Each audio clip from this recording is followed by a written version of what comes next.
എല്ലാവർക്കും പ്രൊമോ റിവ്യൂയിലേക്ക് സ്വാഗതം. ഈ റിവ്യൂ ഇഷ്ടപ്പെടുവാണെങ്കിൽ ഒന്ന് ലൈക്ക് ചെയ്തും സബ്സ്ക്രൈബ് ചെയ്തും സപ്പോർട്ട് ചെയ്യണേ. അപ്പോൾ വൈജയന്തിയുടെ വാശി ജയിച്ചു എന്നുള്ള ഒരു അഭിമാനത്തോടു കൂടി കടപ്പാട്ടൂരിൽ നിന്നും നെടുമ്പുരയിലേക്ക് തിരിച്ചു പോവുകയാണ്. വണ്ടിയെ കൊണ്ടുവിടുന്നത് മനു ആട്ടോ. വണ്ടിയിൽ കയറി ഇരുന്ന് കഴിയുമ്പോൾ മനു ഇത്തിരി പരിഭവത്തോടു കൂടി പറയുന്നുണ്ട്, നഷ്ടപ്പെട്ടതെല്ലാം ഏതായാലും തിരിച്ചു പിടിച്ചല്ലോ, ചുറ്റുമുള്ളവരെ സങ്കടപ്പെടുത്തിയിട്ടാണെങ്കിലും എന്ന് പറയുന്നുണ്ട്.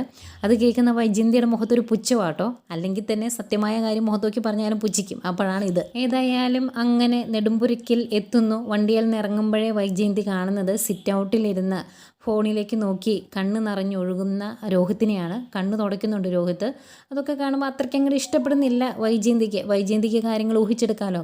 അത് കഴിഞ്ഞ് കയറി വരുമ്പോൾ സിറ്റ് ഔട്ടിലേക്ക് എത്തുന്നുണ്ട് ഭവതിയും കൃഷ്ണമോളും. അവരുടെ മുഖത്ത് വലിയ സന്തോഷമില്ല. അതൊക്കെ കാണുമ്പം വൈജയന്തിക്ക് അത്രയ്ക്ക് ഇഷ്ടപ്പെടുന്നില്ല കേട്ടോ. അമ്മ തിരിച്ചു വന്നിട്ടും മക്കളുടെ മുഖത്ത് വലിയ സന്തോഷമില്ല. അവരെല്ലാം ഭയങ്കര വിഷമിച്ച് നിൽക്കുന്നു. പിന്നീട് നമ്മുടെ അലീനയെ കാണിക്കുന്നു. അലീനയും ബാലേന്ദ്രനും കൂടി സ്റ്റാൻലിയുടെ സാമ്രാജ്യത്തിലേക്ക് എത്തുന്നു. അവിടെ ചെന്നിട്ട് വണ്ടിയിൽ നിന്ന് ഇറങ്ങുന്നത് അലീനയ്ക്ക് ഭയങ്കര ആശ്ചര്യമാണ്. അമ്മാതിരി വീടാണല്ലോ. ഏതായാലും വണ്ടിയിൽ വന്ന് ഇറങ്ങി അവർ സിറ്റ് ഔട്ടിലേക്ക് നടന്നെടുക്കുമ്പം ആ പട്ടികളെല്ലാം കൂടെ ഓടി അങ്ങോട്ട് വരുന്നുണ്ട്. ബാലേന്ദ്രൻ ഒരച്ഛൻ്റെ എല്ലാ ഉത്തരവാദിത്വത്തോടും കൂടി അലീനയുടെ കയ്യിൽ മുറുകെ പിടിക്കുന്നുണ്ട്. അന്നത്തേക്കും അങ്ങോട്ടേക്ക് ആൻ്റപ്പനും വരുന്നുണ്ട്. ആൻ്റപ്പൻ പട്ടിയോടെല്ലാം അകത്തോട്ട് കയറി പോകാൻ പറയുമ്പം പട്ടികൾ ഓടി വന്ന് അലീനയുടെ ചുറ്റും ഇരിക്കുവാണ്. ആശ്ചര്യത്തോടു കൂടി ആൻ്റപ്പൻ ആ പട്ടികളെല്ലാം നോക്കുന്നുണ്ട്. അലീനയും ഇങ്ങനെ ചുറ്റും നോക്കുന്നുണ്ട്. ബാലേന്ദ്രനും അത്ഭുതം ഇതൊക്കെ കണ്ടിട്ട്. ഏതായാലും അതിനുശേഷം അവർ രണ്ടുപേരുടെ അകത്തേക്ക് കയറി വരുന്നു. കയറി വരുമ്പം അലീന ഇങ്ങനെ ആകെ ടെൻഷനിലാണ്. ആദ്യമായിട്ട് സ്വന്തം അച്ഛനെ കാണാൻ പോവുകയല്ലേ, എൻ്റെ അച്ഛനാണത് എന്നിങ്ങനെ മനസ്സിൽ ഓർക്കുന്നുണ്ട്.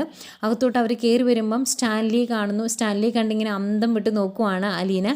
സ്റ്റാൻലിയും തൻ്റെ മകളെ കണ്ണിറിച്ച് കാണുന്നുണ്ട്. ബാലേന്ദ്രൻ നല്ല സുന്ദരിയാക്കി ഒരു കല്യാണ പെണ്ണിനെ പോലെയാണല്ലോ കൂടെ കൊണ്ടുവന്നേക്കുന്നത്. അത് കണ്ടിങ്ങനെ നന്നായിട്ട് കണ്ണിറിച്ചിങ്ങനെ കാണുന്നു സ്റ്റാൻലിയും. സ്റ്റാൻലിയുടെ അമ്മച്ചിയുടെ ഷേപ്പും ആ ഒരു രൂപമൊക്കെയാണ് അലീനയ്ക്ക്. അതുകൊണ്ട് തന്നെ സ്റ്റാൻലിയുടെ കണ്ണും ചെറുതായിട്ടൊന്ന് നിറയുന്നൊക്കെയുണ്ട്. ഇതൊക്കെ കണ്ട് അവരുടെ എല്ലാ മുഖത്തേക്ക് ഇങ്ങനെ മാറി മാറി നോക്കിയിരിക്കുന്ന ബാലേന്ദ്രനെയും കാണിക്കുന്നുണ്ട്.